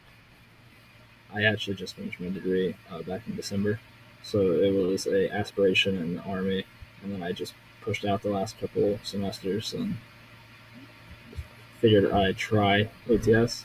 I kind of fallen into the stepping up thing, as you said. Might as well keep the momentum going. We'll have to stay in touch. Maybe in a Yeah. future Space Force show, we'll be able to have. Wait, are the officer ranks different in Space Force? No, I think they're Or the they're same, the right? same. They're the same. Okay. Maybe we'll have Lieutenant Wiseman on the show someday. But best of luck. That's really cool. All right. Next question. Is the essay a requirement for enlisted and officers as well? So for both? Just enlisted. Officers already were having to do certain things like that, where you have a plethora of questions that officers have to do, and most of the time you'll have to get, an interview from a local squadron commander, which are kind of the same questions that the essay would entail. So Gotcha. our enlisted structure just tried to mirror what the officer structure was already doing. Okay. Cool. Solid answer. It was a good question too, because I was thinking, yeah, probably, but then, yeah, you're right. The officer There's more selection details, process yeah. is much more information. Okay. All right. Next question. What are the conditions to join if someone has a family? Example being a husband, kids, especially a little one that relies on mom. Would I have to wait? Good question, Sergeant China. Do you want to answer that one? Yeah, because this one will be both Air Force. I'm and over here Space reading Force. it. Husband with kids. Nope, you just need to do a dependency waiver, and that will go up to the squadron commander and is approved on a case-by-case basis. But being married definitely does increase the odds of getting approved for sure. Okay, so if you're a single parent, then you'll have to do the dependency waiver. But if you just have a regular family, then you can join. So let's bring that back up one more time. Yeah. If we What can did see it say? So if you have a family already, so I think Yep. what they might be asking, and this is just in case, I'll offer a little clarity on the other side of that question. How is that environment going to be for you if you have a family already? Like, how accommodating is that? And I can say from personal experience, because I joined the Air Force with a family already. I joined when I was a little bit older, so I had a wife and kids, and have had more kids since I've been in the military. But it's really cool because the family environment and the support networks that not only are immediately there when you meet new people and find new friends that you can lean on, but there are actual like organizations inside the military, both Space Force and Air Force, that provide additional support from everything from like if you're on a deployment and your spouse doesn't know how to handle those extra stressors, there are entire programs in place to help that person deal with that. And there are organizations inside each unit that are designed to support spouses. So I would say, bar none, probably the most support heavy network in the working world. I've never seen another company or other industry take care of the families as close as they would take care of their own employees or members. So where that opportunity shines is absolutely explicit in both the Space Force and the Air Force. So if you have a family and you're considering joining, do not worry about the support that your family's going to get, for sure. And the benefits are also awesome too. So somebody could ask that question. Yeah, I mean, I could say the same. I didn't join with a family, but I got one as soon as I could, and we've moved around quite a bit. And every time you come to a new base, you may have a sponsor, and it's not just, hey, can I help you with anything? It's how many kids do you have? Do you have a family?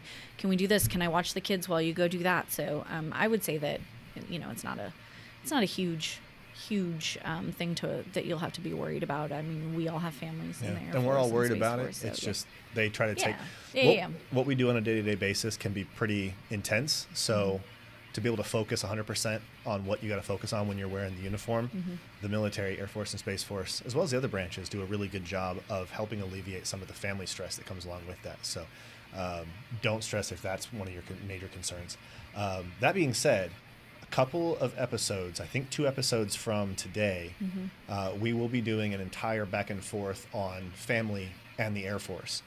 That will basically apply to Space Force as well. So if you're specifically here for the Space Force aspect of this show, come back in a couple weeks or in a couple shows, because we will be doing one on family specifically, and we will have guests that will be able to answer specifically. Those guests will literally be from the agencies I'm referring to. So we still have to lock those guests in, but just know that there are people who their entire job, whether they're wearing the uniform or they're civilians in the military, their entire job is to take care of military families. So awesome. What's up? Yes, and we are working on guest as a spouse to have somebody from the other side of the family. That support network that the uniforms rely on every single day. Those people, no one's going to answer that question better than someone who has personally been supported. So we're trying to get a spouse on who has never served in the active duty realm or the Guard or Reserve, but has served as a military spouse, helping their spouse through their military service. So I'm excited for that one. My wife is going to watch that one, so I'm going to have to be careful. Right. Yeah. And I mean, obviously there's going to be, sorry to keep going here, there's going to be situations where there's going to be sacrifices that have to be made. Obviously, it's not quite the same as working a civilian 9-to-5 job. There's going to be deployments and things, but the support system that your family will have while you're gone is not the civilians aren't going to do that. They're not going to bring your family food and things while you're away on a business trip as the Air Force would. So it's true. It's true. All right, let me get to that question again. While in Air Force ROTC, at what point or year of school do you have to decide if you would like to join Space Force? I was not aware that you have to choose at one point in time. Well, I think they're saying like if you're joining ROTC, you could choose to go in the Air Force or the Space Force. So like, okay, gotcha. Like when is it too late? Like that you're like stuck. I'm gonna lean to the officer on the call. Yeah, I would say. I think it's school dependent. So most of the time, as you're a junior or senior, is when they look at those type of things. But it could even be later than that. Just when you make the decision of take the career field. So Again, when I was went through, I didn't have that choice, and those options weren't available to me. But I know when I made the choice to actually contract into the Air Force, it was towards the end of my junior, early senior year. So I think you can do it towards the latter years in college. Gotcha. I see a comment. Somebody said it's prior to commissioning oath. That might be value added. I'm not sure if that's accurate or not, but that sounds about right. It does. Okay. What's that? Yep. We're gonna unmute Major Lane for the back. So Colonel Stevenson is spot on. It's school specific, but it's also specific to the numbers that they have available in the ROTC overarching as well. And so I'll give you an example, not for Space Force, but when I was teaching ROTC at the University of Georgia, go Dogs. When I was when I was teaching out there, we had some, I believe, reserve. I could be wrong. It was either guard or reserve. Matter of fact, it was guard. So guard needed more officers, and so they allocated so many slots to ROTC. And so most of our ROTC cadets were going to go active duty, but because we had, I think it was 11 slots that year, then each school had to compete for those 11 slots. So if I had one cadet who wanted to go guard, he would have to compete for that slot. I would imagine it's going to be very similar with Space Force because they only have so many slots they can offer. And so the average cadet is going to go active duty Air Force. But if there's, let's say, 11 Space Force slots, they show interest in it, they're going on a career field in it, then they will get with their commander, and most likely they'll probably get interviewed by somebody and selected up. And then instead of going active duty Air Force, they go Space Force. And then at the academy, they do something similar as well, where they have a board and they determine how many of whoever they're gonna go Space Force versus Air Force. So at least that's how it was when we went out there and filmed their commercial a couple of years ago. Yeah. Ladies and gentlemen, Major Lane from the background. Yay. I wouldn't have been able to answer that. So. All right, next question. I see him scrolling through. Also, I gotta say, a lot of the stuff in the comments is questions, and a lot of it's some people just having conversations in there, and then some of the other ones are just comments. Yeah. Y'all are funny. Yeah. That's all. Because some of the you stuff guys getting are written funny. here, I'm just like. Does Space Force have any connections relationship with Canadian forces? Interesting. I would imagine so. They are allies. So under the NORAD umbrella, Canada is a part of it. And so Space Force not specifically, but the U.S. has direct ties to Canada. So that's country to country. The Canadian force is not necessarily a Space Force in Canada and Space Force in the U.S. It's the country to country connections. And under the NORAD umbrella, they would actually all have connections. So yes. Just not specific to Space Force. Right. More as like that part, just U.S. Correct. All right. Does I got this one? I got to go for it. Does the job selection process in U.S. Space Force differ from the United States Air Force? Could you please elaborate a bit more on the process? So job selection process in between the two branches. Aside from the essay and slightly different requirements, what are the other differences? So it's similar where you actually get the numbers of people who are reserved for Space Force, and we try to make sure we are on their selection list, whether they have space operations or intel or cyber, that they get one of their top choices. So because there's only a few choices, we ask them to list out as many straight outs as we can on the job selection list, or as many straight outs that they're qualified for. And we try to give them one of their top 5, just like the Air Force tries to give them their top tier ask and so forth. But you got to be qualified for it first, and you also has to be enough slots in that particular career field to have openings for it. Got it. Cool.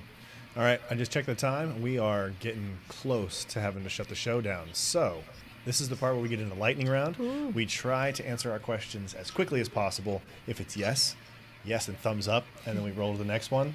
Those are my favorites. And if not, then just answer the questions as quickly as you can if you are the best person to answer it. If you There's a QR code on the screen. Just scan it. I was like, where's that going to roll in there? I don't know. But if you need to contact a recruiter or anybody in Air Force or Space Force, use the QR code. There's your phone number at airforceandspaceforce.com. Yep. Right. You can also, you can use those assets if you want to ask the question. If we don't get to it, you can ask specifically, or you can cross your fingers and hope that somebody gets to it in the comments. Yes. But the best way is to be proactive. And if we don't get to it, send it to somebody that you know will. With that being said, lightning round. Let's do it. Is this for cadets as well? Like Space Force for Air Force cadets, I'm guessing?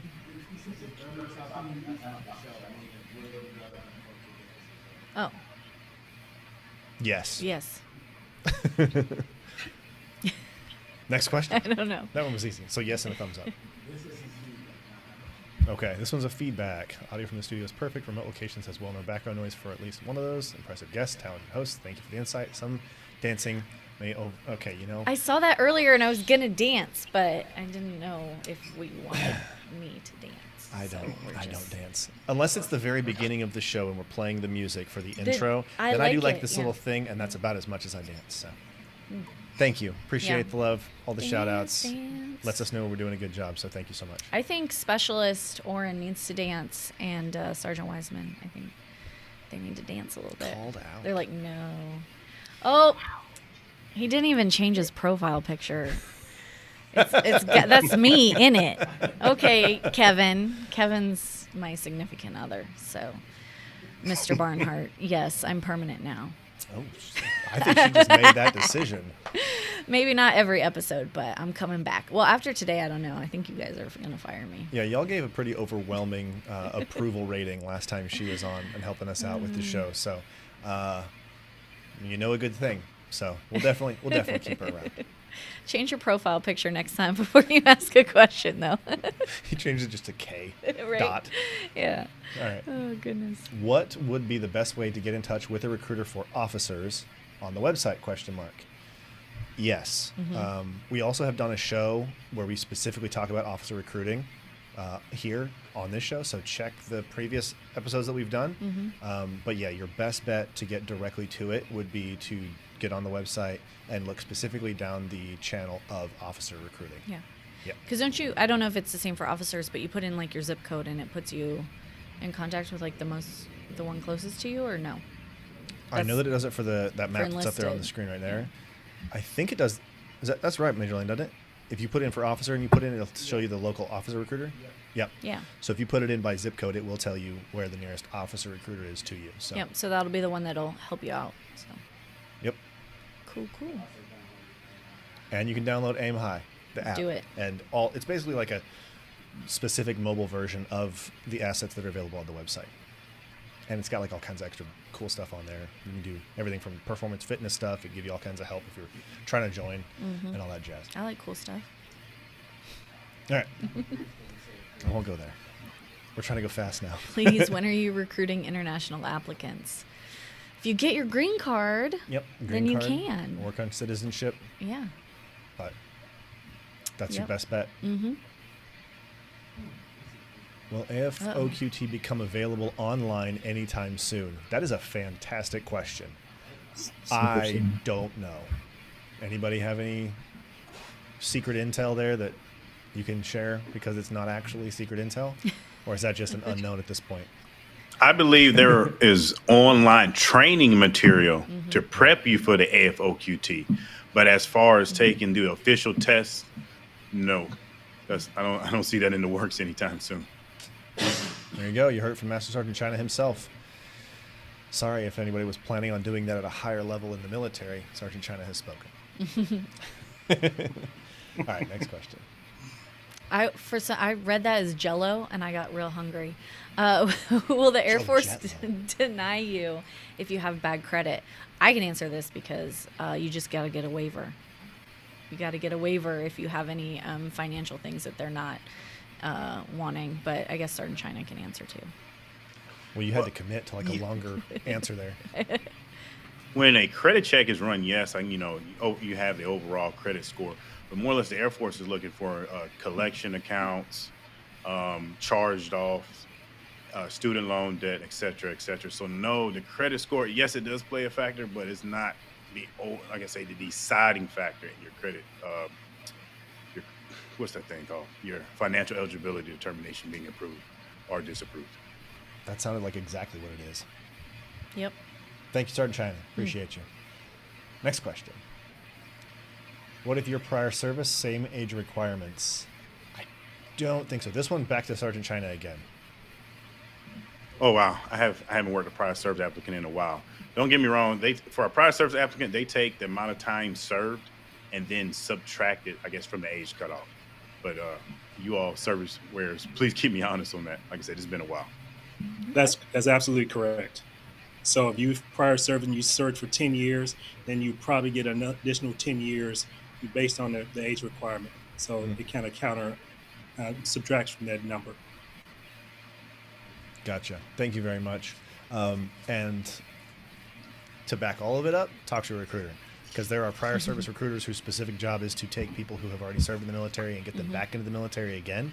And these guys have all the specific answers. But it sounds like we've got some solid starting points here in our guests. So thanks, guys. If you wanted to become a pilot in the Air Force, what is the likelihood of you being assigned to that job? I think we kind of discussed it a little bit, but basically there's only so many positions available, so it depends on how well you do when you, or if, let's say you're in ROTC or at the academy, how well you do in school determines that, how many slots there are available, your character recommendations, things like that. I think there's a lot of factors into that, but as far as numbers-wise, I don't know that. I know that people that join wanting to become pilots, as long as they meet the criteria physically and academically, and they can stay and they can make it through the training pipeline, yes, you can absolutely do it. Like people join the Air Force to be pilots, and they go become pilots. Yeah. And we need pilots right now, so your chances are probably a little bit higher. Now, maybe what aircraft you get, you might not have as much of a say on that because, again, that's all, determined on how many pilots in that specific airframe they need and your marks and all that stuff. But, yeah, I'd say if you want to be a pilot, now is a great time to try to pursue that. Yep, agreed. All right, we got time for like 3 more questions. Maybe. Are you? Let's do five more questions. And then 5 more we'll wrap it up. questions. He has spoken behind 5 the curtain. questions, and then we got to wrap. It's coming from the boss. So, all right, number 5. Still No, picking. no, Still we put him picking. back. He had to say something, then he had Yep. to go back to picking questions. That's all right. That's all I had to right. go and select him. I'm looking at him too. I'm like reading through. Okay. Who would deal with an unidentified round red and orange plasma balls? Air Force or Space Force? See, if I knew that my son, my son Jason and Emily, I hope you guys are still watching, and Sean, I hope you guys are still watching because I know you guys tuned in earlier.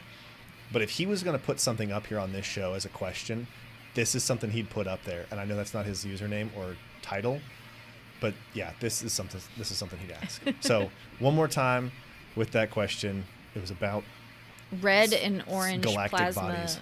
balls. Who would respond? Space Force or Air Force? I think it depends on whether or not the objects are in space or in air, like not quite into space.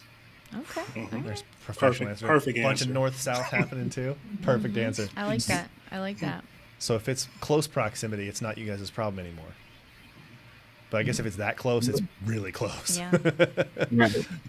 If it's over the ocean, though, then maybe There's a the Navy. Take it to the Navy. yeah. So we could. This is interesting. Okay, people are going to be So- arguing about it. No, we got it. I know we're kind of laughing at the question, but legitimately, that has to have a question and an answer. And it sounds like the answer is it depends on what the altitude of the entity Yeah. is. If it's high enough up, Space Force. If it's low Yep. enough down without being on the ground, and then we'd have to call the Army or the Marines, and that's a whole different thing. And honestly, everything's joint.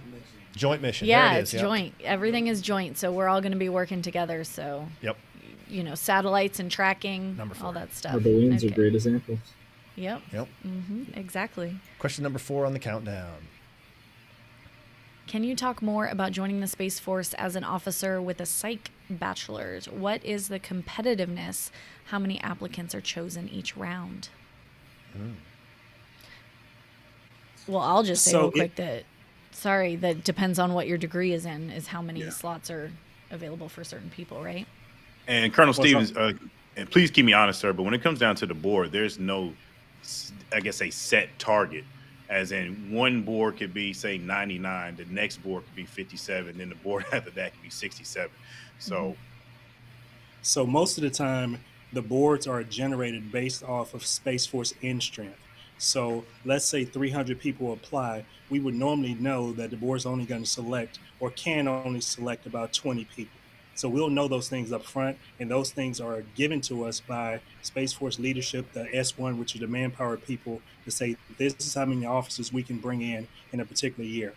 Last year, I want to say we brought in about 77 officers into the Space Force through OTS. Uh, Academy brought in about 100, and ROTC brought in probably another 100. So 300 in total that we look at across the board. Now, someone with a psych degree, it's going to be competitive because we do look at degrees and look at particular jobs. Because now, how does that degree apply to the jobs that I explained earlier? Space Force only has cyber, space operations, intel, and add contracting acquisitions and engineering. If those things don't necessarily apply to psych, it'll be a little bit more difficult to get in because you don't have the degree into one of the backgrounds the Space Force is looking for. How much does experience play a role in that, sir? It depends. So if you have experience in space operations like you're saying you do, we will look at all those type of things. But more importantly, the board will look at all those type of things. When we set up a Mhm. board, we bring senior leaders from across the Space Force to sit at Air Force Recruiting Service for about 2 weeks where they're reviewing every package and are looking at what actually this applicant brings to the fight. And sometimes, depending on what job you're applying for, they're looking at can you actually make the cyber or space operations force a little bit stronger. So experience does play a part of it, and you'll see all those things in the applicant's resume or applicant's write-up, if you will. Cool. That's the first time I've actually ever had a guest ask another guest a question. I That like was kind of it. cool. That's I was great. like, we didn't have to say anything. We're just generating stuff on inside. I love it. All right, number 3. Question number 3. Are supervisors from previous branches retaking a form of leadership school? Ooh, that's not a bad question. Not a So, bad like, question. for us, I we'd go to NCOA. Go Answer ahead. that one. Yes? So we've had several folks who just made sergeant, just made E5 right before they transferred over, Mhm. and they were given the option based on unit funding and stuff like that to go Sure. to ALS, which would be the Space Force equivalent now. Oh, okay, cool. So it's the specific option, to Space Force, though. Yes. That's So the option's being given for people who have already been to a PME, but it is not a requirement. It is a requirement to promote. So I would have to go, for example, if I were to pin sergeant, or be told I could pin sergeant. But yeah. So it's optional if you've already pinned before coming in. Awesome. Another Love it. factor is that other branches may not have equivalent leadership schools. For example, That's I valid. attended a leadership school that didn't qualify for the next rank, so I have to retake that level now that I'm in the Space Force. Okay. Okay. Makes sense. All right. Number 2. How does Space Force work with Navy and fiber optics?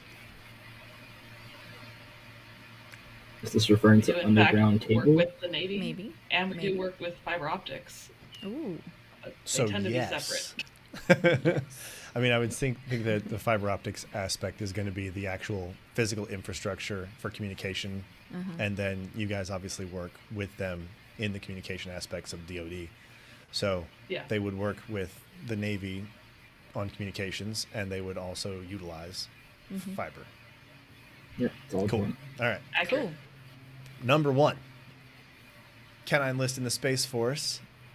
Do training. Sorry, I have to do this again. Yep. My bad. Can I enlist in the Space Force to do training, then into the reserves to do college, which they'll pay for, then go Active duty. active duty after college? After So college. you want to know if you can enlist in the Space Force, do training, and then go into the reserves to do college. So the Space Force doesn't have reserves yet. Right. We don't know if they're going to, but at this point, we're not. They don't have it. So you Right. could go Air Force and go into reserves and get your college paid for. The bottom line is if you want to get your education paid for by military service, talk to a recruiter because that's absolutely what a lot of people do. So spaceforce.com, airforce.com, the QR code that's up Yep. on the screen all the time. Aim High app, all of the resources that are at your disposal. Get in touch with a recruiter and talk to them about what your education goals are and then what your career goals are, and watch them come up with some magic that'll make the rest of your military future a possibility. And I know I just said that was number 1, but I'm going to say question number 0 because we have a bonus round that's on top of the bonus round. Ooh. Listen, we're here for the people. Let's do both of them. We just gotta Yeah, do it fast. let's do both. What Go. is the academy? That's the Academy, Air Force Academy. Air Force Academy or West Point if you're trying to go to, the Army, but we're talking Air Force here. That's the academy where you go to become an officer. So you can go through officer training school, which is a little bit different, but it's a 4-year degree. You get your bachelor's degree while you're there, but you're training to become an officer in the United States Air Force or Space Force. Physical location. It is in Colorado Springs, Yes. Colorado. Was that the last show we did 2 weeks ago? I think we did. So check if you're watching the show, if you're watching on YouTube or Facebook or anything like that, go back at the ones we've done in the past. It was either the last show or the show before that. We did an entire episode on Air Force Academy. So go check that out. But that's what we mean by the Academy. Yep. And then the other one? Benefits of ROTC? What are the- JR or junior ROTC What are the in perks high of school. joining? Yeah. Tons of them. If And you then want to start joining getting Air exposure Force. to the military service before military service. Yeah. So you said you were ROTC, right? I did Air Force ROTC in college, and Yes. not JROTC in high school. Okay. So you have more experience with ROTC than any of us do in any of the branches or college or high school. So Listen, I was in dance squad and we did facing movements. I So- did do Navy. It's the same. It's the same. Oh, okay. perfect. So, I so mean- JROTC is for high school, and it's a lot Yes. of times they will teach you military, military organization, military discipline, all those type of things. You'll learn a lot of value about what the military is and what the military does. And once you get to college, you can do Air Force, Navy, Army, ROTC, which becomes a commissioning source. So you'll need all those things to actually commission into any military branch. So the 3 different iterations is ROTC, Air Force Academy or OTS. Those are 3 ways to actually become an officer in Air Force or Space Force. Do you wish you had, or do you see value in JROTC before ROTC in college? I do. It's based on if you have no military experience or no family with military experience, it actually gets you an introduction to what the military is. It teaches you a little bit about the discipline and so forth that's going to be expected upon you once you actually walk through the doors of the military. So I think it does better prepare some people for military service through JROTC. What was that? Oh. At the very least, at basic, you won't get yelled at about not having your facing movements down. True. Right? Yeah. Yeah. Apparently, you could do band for that too. Specialist Oren, I know you had started saying something. You said you did. Navy? I did Navy ROTC when I was in high school many, many moons ago. And I definitely found value in it. I don't have much family that was military, but it is, like the comment on the screen now, it's mostly formation and discipline, It's which the basics. a lot of high but- schoolers need. Yeah. And if you're in a situation where you need that, then it might help you keep in shape so that you can enlist after you graduate. I think an asset for me, JROTC in high school would have been fantastic because I would have not been worried about the little things that I would have Right. already known. And I probably would have had a better idea of what to expect. And I wouldn't have had to learn the lessons as quickly and as hard as I did. So, You'd be familiar with wearing the uniform, Right, things exactly. like that. Yeah. do you have something else back there, Major? No, I was just saying that if they do, I want to say at least 2 years. Okay. There's a certain number of years that if they do and you enlist, you'll come in, I believe, as an A1C. and Gotcha. Like a higher rank. So if you do additional training before actual military service, there's a solid possibility you come back in with a higher rank than you would have if you didn't have it. So, all right, ladies and gentlemen, boys and girls, everybody out there in the internet world, thank you so much for joining us. We are wrapping up our show. Any questions you've got, scan the QR code, call the number, visit the website, check out spaceforce.com too, because Absolutely. Just go look at it. Just website. look at it. Yep. Colonel Stevenson, Specialist Oren, and Tech Sergeant Wiseman, thank you guys for bringing more Space Force knowledge than we've Yes. ever had combined on this show ever. And thank you to our very own Master Sergeant Stephen China for chiming in and helping us from the recruiting aspect. I hope you guys have enjoyed the show. We'll catch you back in 2 weeks right here from the studio. And in 1 week and a couple of days, I think it's next Thursday, from Atlanta. We will go live, so we expect to see all you guys there. Give us a shout out. Let us know how we're doing. So until then, we're out of here. Bye. We hope that you enjoyed this episode of The Back and Forth, brought to you by Headquarters Air Force Recruiting Service. It is a privilege for us to bring you all the information and insider insight into the exciting world of the United States Air Force. Remember, this show is all about you. We want to make sure we're providing you information and answers you need to make an informed decision about your future. So make sure to join us every other Tuesday with your questions, your feedback, and any ideas you have for future episodes. We are all ears. Don't forget to subscribe to our social media channels for even more exciting content. And also visit airforce.com for all the latest information on serving as a Total Force Airman. And with that, until next time, aim high.